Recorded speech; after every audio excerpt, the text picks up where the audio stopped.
A very good morning Europeans. How are you all? All fine. Stay home. Be safe. Class 4th. In previous class we discussed English grammar chapter number 10. English grammar का chapter number 10 4th class हम previous class में कर चुके थे.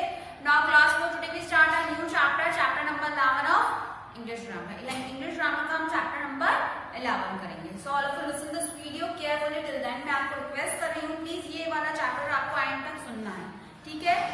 आपको ये video end तक सुनिए. In this video we discuss chapter number 11 the verb tenses. Class 4 में इस चैप्टर में आपको वर्ब टेंसेस क्लियर करने वाली हूँ. सबको ये वीडियो अच्छे से एंड तक सुनना है. ठीक है? नाउ फोर्थ क्लास टेंसेस क्या होते हैं?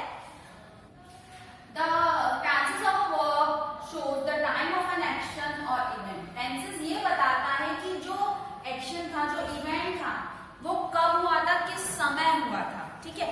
The tense of a verb shows the time of an action. किस समय एक्शन हुआ था और वो इवेंट हुआ था, ये समय बताता है. ठीक है? Now different form of a verb indicate different time when some action take place. अलग अलग वर्ब के फॉर्म्स अलग अलग टाइम को डिनोट करते हैं कि कौन सा फॉर्म हम यूज कर रहे हैं तो ये किस समय में हुआ है और कौन सा फॉर्म हम यूज कर रहे हैं तो ये किस समय में हुआ. तो डिफरेंट फॉर्म्स हैं वर्ब्स के अंदर जो कि अलग अलग समय को डिनोट करते हैं कि ये किस समय में हुआ था, ये किस समय में हुआ था. ठीक है? दीज आर 3 टाइम्स होते हैं. ठीक है? इसके भी 3 टाइम्स होते हैं for class present, past and future. Present means जो चल रहा है, अभी जो चल रहा है. पास्ट मीन्स समय जो बीत गया. प्रेजेंट मतलब जो समय अभी चल रहा है. पास्ट मतलब जो बीत गया. फ्यूचर मतलब आने वाला समय. तो 3 समय हो गए, जो अभी चल रहा है, जो बीत चुका, जो आने वाला. Present, past, future. आपको एंड तक वीडियो अच्छे से सुनना है. मैं बार बार आपको रिपीट कर रही हूँ क्लास.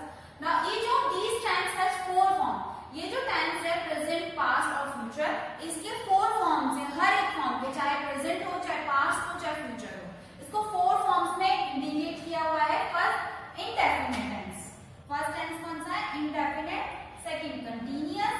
Third perfect.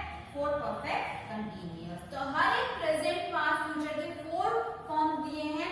अगर आप प्रेजेंट की बात करेंगे तो प्रेजेंट में present indefinite tense, past indefinite tense, future indefinite tense. अगर आप कंटीन्यूअस टेंस की बात करेंगे तो present continuous, past continuous, future continuous. अगर आप परफेक्ट टेंस की बात करेंगे तो perfect present tense, perfect past tense, perfect future tense. अगर आप परफेक्ट कंटीन्यूअस टेंस की बात करेंगे तो perfect continuous past tense, perfect continuous present tense, perfect continuous future tense. तो प्रेजेंट, पास्ट और फ्यूचर, अभी जो समय चल रहा है, जो बीत चुका, जो आने वाला समय, इसके बारे में हम लोग डिस्क्राइब करेंगे. अब हम इस चैप्टर में 2 टेंस को डिस्क्राइब करेंगे. एक है इंडेफिनिट टेंस, दूसरा कंटीन्यूअस टेंस. ठीक है? टू टेंसेस को हम डिस्क्राइब करेंगे. ये आप बड़ी क्लासेस में आएंगे तब आपको देखने को मिलेगा. आपने chapter number 10 form of verb पढ़ा था ना, प्रेजेंट, पास्ट, फ्यूचर देख लेते हैं. उसी से रिलेटेड ये टॉपिक था, इसीलिए आपको फॉर्म्स बहुत जरूरी है लर्न करना. ठीक है? अब हम देखते हैं इंडेफिनिट टेंस के बारे में. इंडेफिनिट टेंस जैसे मैंने आपको बताया था, इंडेफिनिट, कंटीन्यूअस, परफेक्ट कंटीन्यूअस में हर फॉर्म में प्रेजेंट, पास्ट और फ्यूचर का यूज होगा. अभी जैसे मैंने आपको बताया था. तो अब इंडेफिनिट टेंस होता है अनिश्चित. ठीक है? अनिश्चित होता है. अनिश्चित जो टेंसेस होते हैं उसमें प्रेजेंट, पास्ट और फ्यूचर के बारे में हम देखेंगे. पहले तो हम देखते हैं प्रेजेंट इंडेफिनिट टेंस क्या होता है. The verb shows the actions done regularly at the present moment. समझ में आ रही है? जो प्रेजेंट मोमेंट में जो एक्शन हो रहा है, चल रहा है प्रेजेंट मोमेंट में. It may also express a habitual action और जनरल ट्रूथ. इसमें क्या होता है, जो हैबिचुअल एक्शन जो हम डेली करते हैं या जो रियल में सच्ची बात है, जनरल ट्रूथ है, उसे हम इसमें एक्सप्रेस करते हैं. This is called present indefinite tense. इसे हम क्या बोलते हैं? Present indefinite tense. और छोटी सी भाषा में बोलेंगे तो सिंपल प्रेजेंट टेंस बोल सकते हैं हम, जिसको समझ में आ रहा है. तो जो प्रेजेंट इंडेफिनिट टेंस है, इसमें हम वो एक्शंस बताते हैं जो जनरली चल रहा है, जो रियल में है, जो प्रेजेंट मोमेंट में हो रहा है. क्योंकि यहाँ प्रेजेंट की बात हो रही है और ये एक्सप्रेस करता है कि जो रियल में होने वाला है या जो ट्रूथ है, जिसके बारे में हम जनरल ट्रूथ के बारे में जो हम बोलते हैं. अब इसमें हम 3 सेंटेंस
मैस्कुलाइन, ठीक है। अब हम देखते हैं इंट्रोगेटिव सेंटेंस क्या होता है। इंट्रोगेटिव सेंटेंस का स्ट्रक्चर देखते हैं, डज और do plus subject plus first form और क्वेश्चन मार्क। इंट्रोगेटिव मतलब हम किसी से क्वेश्चन पूछ रहे हैं और क्वेश्चन पूछना मतलब क्वेश्चन मार्क का साइन लगाना, ठीक है। नाउ स्ट्रक्चर देख लिया हमने, does do plus subject plus first form. Now इसका सेंटेंस देखते हैं, do I sing a song, क्या मैं गाना गाऊं, पूछ रहा है, do I sing a song, does he sing a song, क्या वो लोग गाना गाएगा। देखो हमें क्या करना है, यूज डज और डू, हमने डू यूज कर लिया। सब्जेक्ट क्या हो गया हमारा, आई फर्स्ट फॉर्म सिंग। अगर नीड है तो हमें एस और ये तो लगाना नहीं, नॉर्मल सिंग सॉन्ग। सिंग आपने देखा था फॉर्म, फर्स्ट फॉर्म सिंग, सैंग, सम फॉर्म जब हमने देखे थे प्रेजेंट पास्ट और फ्यूचर के, तो आपको ये क्लियर हो गया। Present indefinite tense. अब हम देखते हैं past indefinite tense. Past indefinite tense मैंने आपको बोला था ना, हम तीनों टेंसेस देखेंगे। प्रेजेंट इंडेफिनिट टेंस हम देख चुके थे। पास्ट इंडेफिनिट टेंस, यहाँ पर आप पास्ट वर्ड से आपको क्लियर हो जाना चाहिए, हम बीते हुए कल की बात कर रहे हैं। The verb show the action completed or happened at some time in the past. इसमें जो verb जो एक्शन है वो ये बता रहा है कि जो एक्शन है वो हुआ था और कंप्लीट हो गया एक किसी समय के पास्ट में, ठीक है। किसी समय पास्ट में ये जो एक्शन था ये हुआ था और कंप्लीट भी हो गया था। समझ आ रही है आपको मेरी बात? तो उसे हम कौन सा टेंस बोलते हैं, पास्ट इंडेफिनिट टेंस। जब पास्ट की बात और प्रेजेंट में वो अभी चल रहा है एक मूवमेंट जो अभी हमने जस्ट अभी देखा। नाउ इसमें भी 3 टेंसेस हैं, आपको स्ट्रक्चर सबके याद करने हैं। Present indefinite tense affirmative sentence का क्या स्ट्रक्चर था, present indefinite tense negative sentence का क्या स्ट्रक्चर था, प्रेजेंट इंडेफिनिट टेंस इंट्रोगेटिव का क्या स्ट्रक्चर था, ठीक है। क्लियर हो गया। नाउ इसी में ही तीनों स्ट्रक्चर्स दिए हुए अगेन, लेकिन किसके, पास्ट इंडेफिनिट टेंस के। उसमें प्रेजेंट इंडेफिनिट दिया था, इसमें पास्ट इंडेफिनिट दिया। नाउ देखते हैं इसका स्ट्रक्चर अफर्मेटिव सेंटेंस का, लेकिन पास्ट इंडेफिनिट टेंस में subject plus past second form of verb. यहाँ पे सेकंड फॉर्म यूज होगी पास्ट की अफर्मेटिव सेंटेंस में। फॉर्म्स क्लियर हो रहा है, मैं आपको बार बार रिमाइंड कर रही हूँ, आपको फॉर्म्स वाला चैप्टर 10 क्लियर करना है। नाउ एग्जांपल देखो, आई क्या है यहाँ पे, subject, rod past second form है, वर्ब की सेकंड फॉर्म है पास्ट में। राइट रॉड पढ़ा था ना हमने, आई रॉट अ लेटर मतलब लेटर लिख चुकी। यू रॉट अ लेटर, तुमने लेटर लिखा। जब यहाँ पास्ट की बात हो रही है तो पास्ट की बात कर रहे हैं। नाउ इसमें नेगेटिव जिसमें हम मना करते हैं, जैसे अभी हमने देखा था, इसका स्ट्रक्चर देखेंगे, subject plus did not plus present की फर्स्ट फॉर्म।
की बात हो रही है इसलिए सबसे पहले शैल और विल यूज करेंगे, फिर सब्जेक्ट यूज करेंगे, फिर फर्स्ट फॉर्म के बाद हम लोग क्लास में क्वेश्चन मार्क यूज करेंगे।